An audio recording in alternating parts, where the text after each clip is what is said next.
Welcome, citizens. Jedi Race here. It's Sunday, Star Citizen, and it's adventures in the FPS optimization. That's right.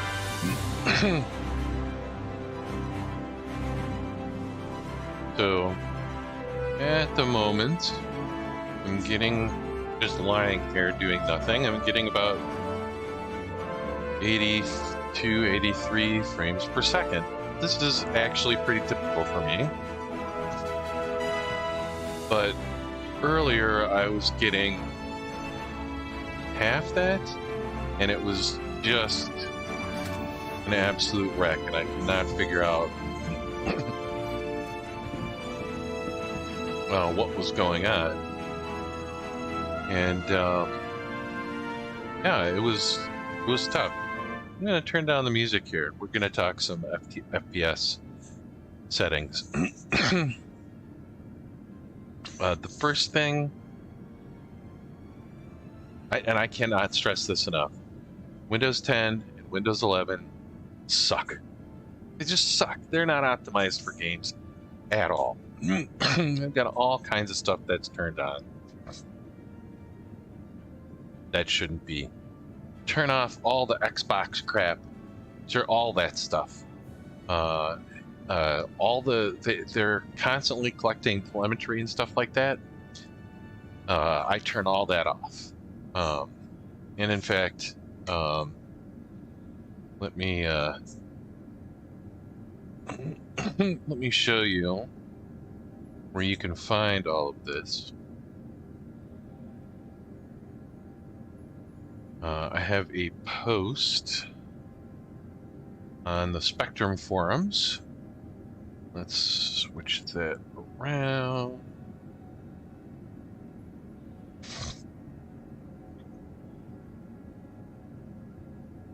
Yeah, there we go.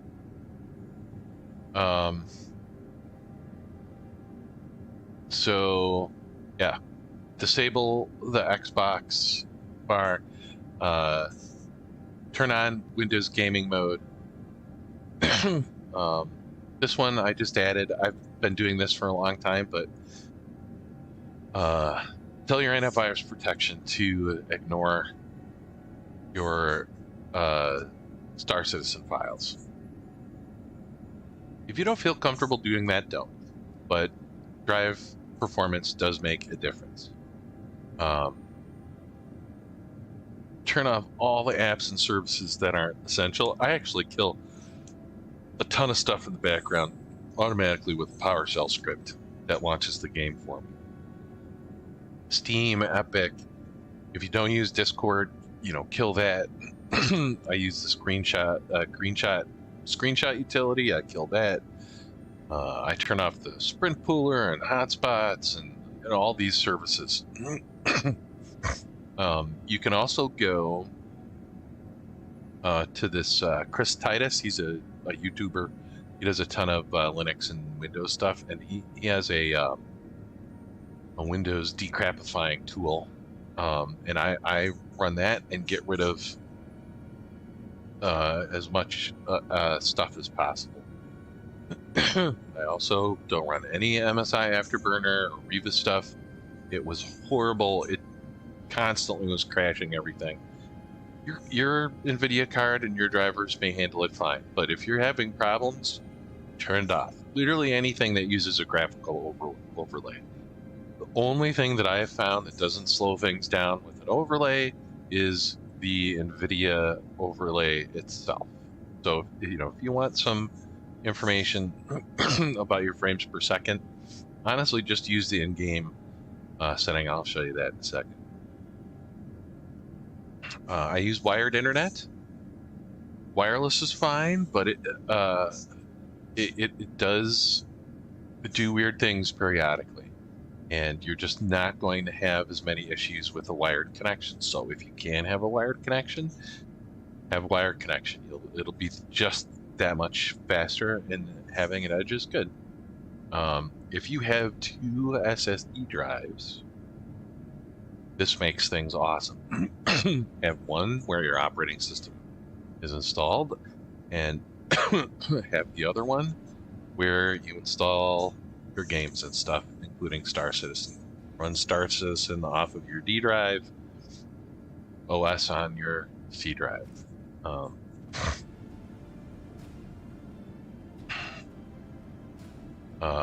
Yeah, you can run the game in 16 gigabytes. It'll work. It's not even going to run slower, really. You're just going to have to shut down a lot of other stuff. I have 32 gigabytes, so I can run my my browser in the background here, and I have Discord and OBS for streaming. So that is going to eat into your frames per second a little bit. If you have an Nvidia card or one of the brand new ATI desktop cards, I guess, you know, they're going to have mobile ones here too, right? OBS can take advantage of those to record stuff without slowing it down significantly. But it is going to take some resources, not a lot.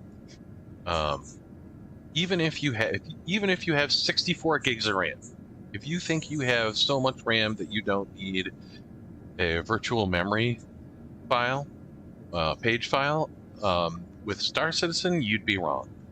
Even if you have 64 gigs of RAM, it still wants to use a virtual memory file. Put it on your fastest drive, probably it's your C drive, and set it to 32 gigabytes minimum, 32 gigabytes maximum, and thank me later.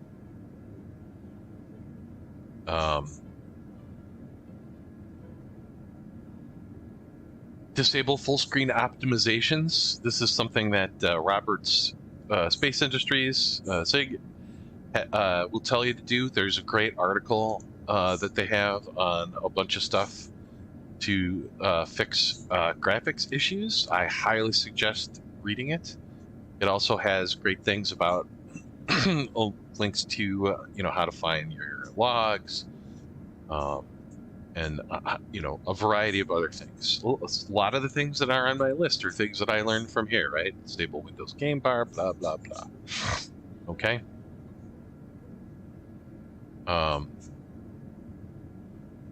So key stuff here.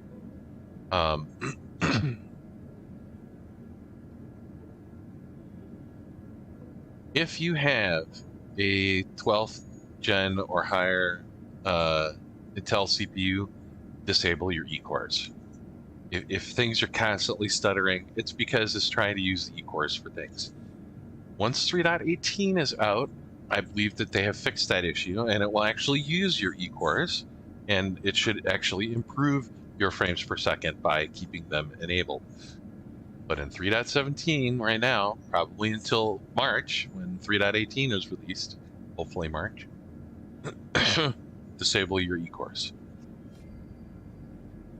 Best thing to do with Nvidia card settings. I'm not going to go over ATI stuff because I don't really use ATI.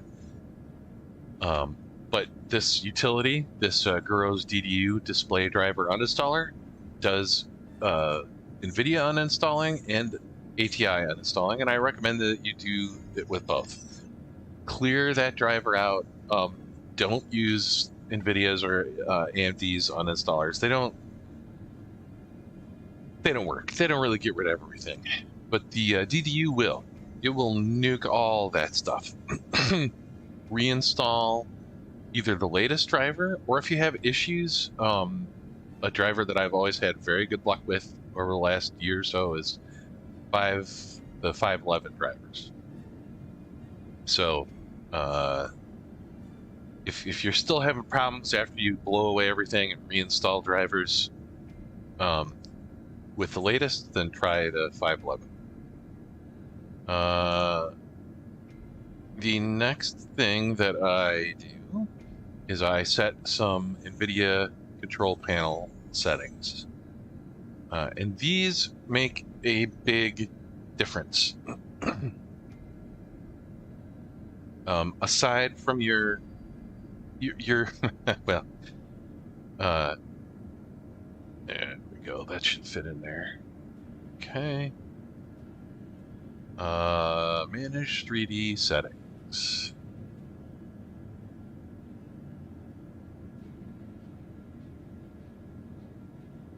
So for global settings, the first and only thing that I set is shader cache size. I set this to 10 gigabytes.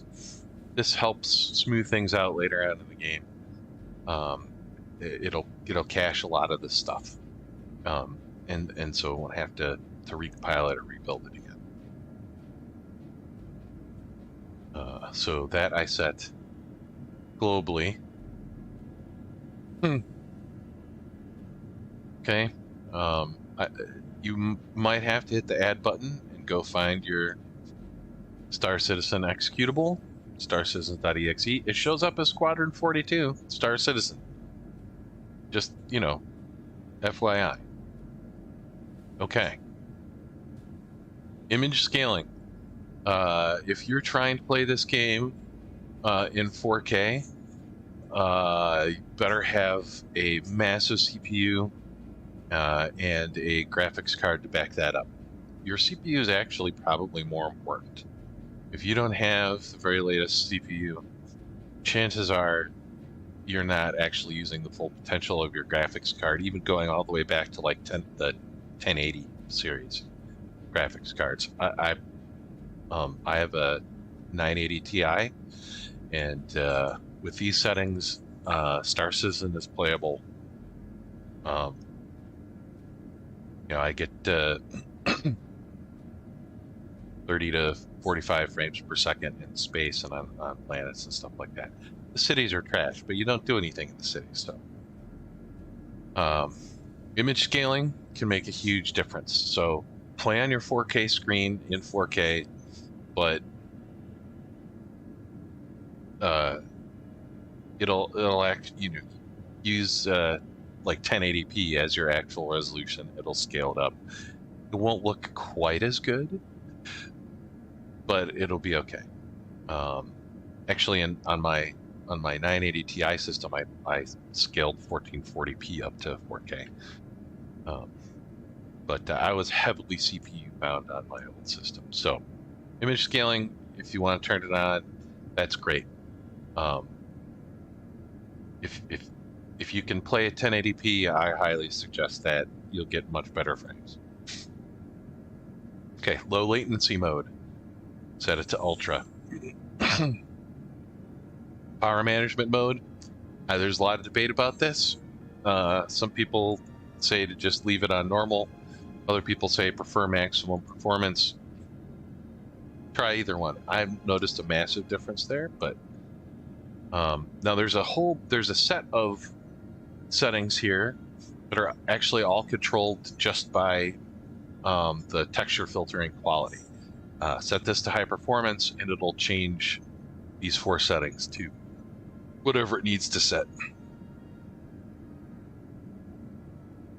And the last one, and possibly the most important, besides this ultra, low latency mode really helps smooth things out. You got to turn your vertical sync off. It makes a big difference. So set it to fast. Don't set it to off. Fast is just a better version of off. Okay? So that is the Nvidia card settings. So I've got them all documented here. User config settings.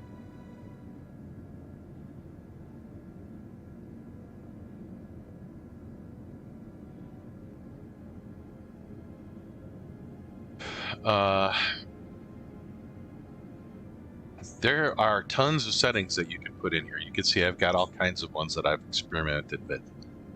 But most of them don't really matter at all. I think the important ones is here, con restricted. So you create this user config, put it in your live folder. You can set the display info if you want it to always default to, 1 through, I think it's 1 through 4. 4 is the highest, shows the most information. 3 shows you a lot of stuff. I don't usually put it on 4. But you you could just remark that out. If you put a slash or a semicolon at the beginning, it won't run the setting. So I'm setting my height and width. My monitor is actually 920 by 1200. It's not a 1080p monitor. Same with my laptop. My laptop is a 16 by 10 like this instead of a 16 by 9.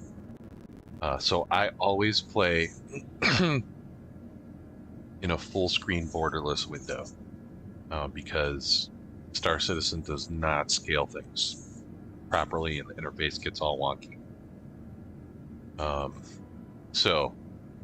Give me 1 second here. I don't want the game to time out on me. Still going in the background here at like 70, 80 frames per second. I'm happy with that.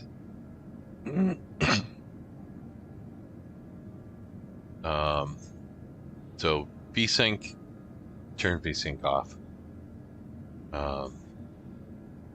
Always. Max FPS settings. So, like my monitor is old, 60 frames per second.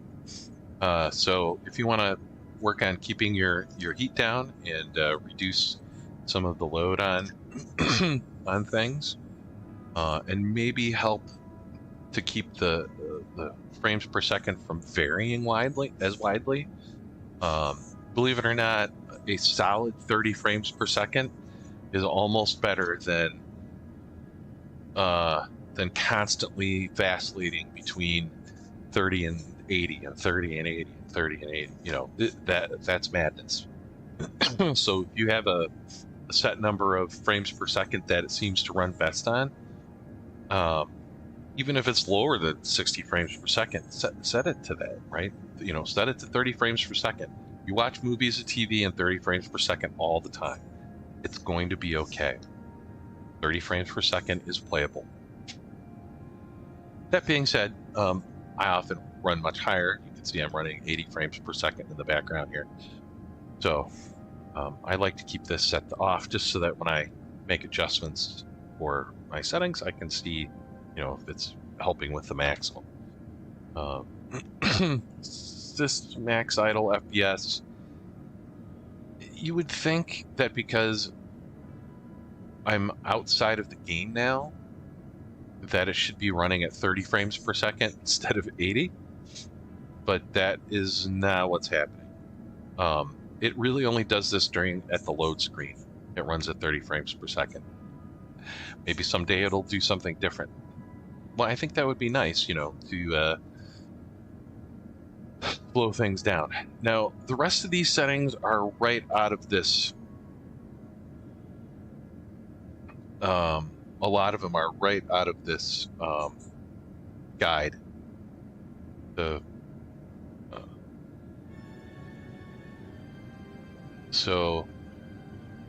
This is when crashing on your workstation was a lot more common, and they said these things help. Now, obviously, VSync is in there, you know, sharpening, all kinds of stuff.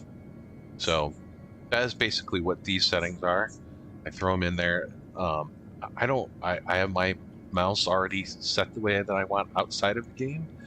I don't want the game messing around with the smoothness or the acceleration. Just leave it the way it is. So I appreciate that. This one can be can have a pretty big impact if for some reason it's not set to 0. This is some kind of troubleshooting thing that's happening. So some people have success trying to set this off to this SSDO to post-processing thing for lighting. Some people say setting it to off helps. Some people say forcing it to 1 helps. Some people say it doesn't really matter. And I found that to be the case for me. I'm running a 3060, NVIDIA 3060, and it doesn't really seem to matter. So Lots of other stuff that I've tested here that really don't seem to make a huge amount of difference. So, so that is my settings here.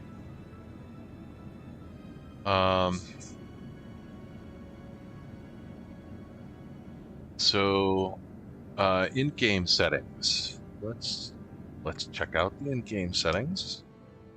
These are fairly straightforward. You shouldn't have to set your resolution if you're setting it in your user.cfg file, but there you go, borderless. So quality, this is key. This is still the case. This may change as they get towards being able to implement Vulkan, but you may actually get worse frames by setting this to medium or low. I would at least set it to high. I don't actually see any difference between high and very high. It basically, high and very high force the graphics card to do a little bit more. So if you have a lower end CPU, it's actually better to force your graphics CPU to do more work. Because if you've got anything close to a 1080, you know, Nvidia 1080, it can absolutely handle it. Scattered object distance and tessellation distance. This is basically how close something pops up into your character's vision. So I just keep these set at medium. I don't see a huge difference. Volume actor clouds. I know they're updating them, so hopefully that improves some of the performance. They could be a real bitch. So I would set these to off or medium. Field of view. Lower means your graphics card is drawing less stuff. So if you're really scraping the bottom of the barrel, switching that to lower is fine. I like to keep it around 90 at least. That way I can see, for me, this is about seeing more of the cockpit screens. It's not as important now that I fly with head tracking most of the time, because I can kind of look around at them, but it's still better to... The Drake Cutlass Black has like the best screen layout of all time, and I can see all of them without having to move my head, and it's fantastic. So, field of view, yeah, you could change that. VSync, this should be set to no. Sharpening, turning it on means it's trying to sharpen lines and things like that. Turning it all the way off means it's not. So it's doing less stuff. If it's set to 0, I set to 0. Random aberration, yeah, same thing. It's just trying to do like weird lighting effects and stuff. Turn it off. Film grain. Some people love the film grain effects. Turn it off. All right, those are my settings. Now, I on a lower end system, these will probably make a little bit bigger of a difference. So, you know, I went from like 15 to 25 frames per second, something like that, with my 980p, to more like 25 to 45 frames per second. So it made a pretty big impact. I also had to overclock my CPU. I don't necessarily recommend that, but your CPU makes a big difference. So overclocking my CPU to 4.2 gigahertz from 3.5, that alone was like 5 to 10 frames per second. So if you may not actually see a frames per second increase when you do all these settings, but you will notice a significant smoothness. So it's not going to get as herky-jerky in places, and it's just going to smooth out. If you already have a high-end CPU and GPU. But if you're kind of in the middle, you will definitely see, you know, a good 10 or 20% frame increase. I think that's what I have found. If you do all of these things together,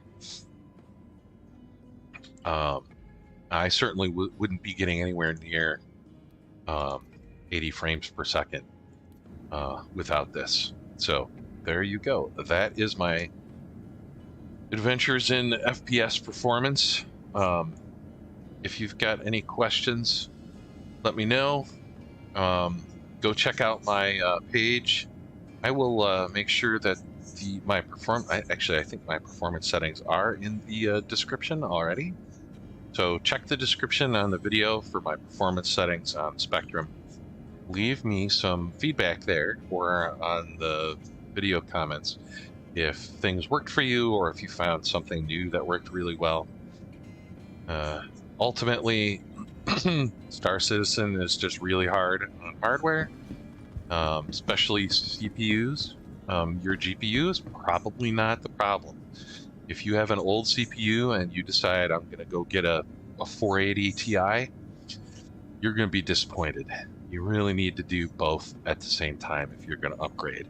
And if I was going to spend money upgrading anything, it would be, you know, the CPU or your motherboard memory and CPU before a GPU. If you've got anything higher than a 1080 Nvidia card, because you will see performance increases with a better CPU,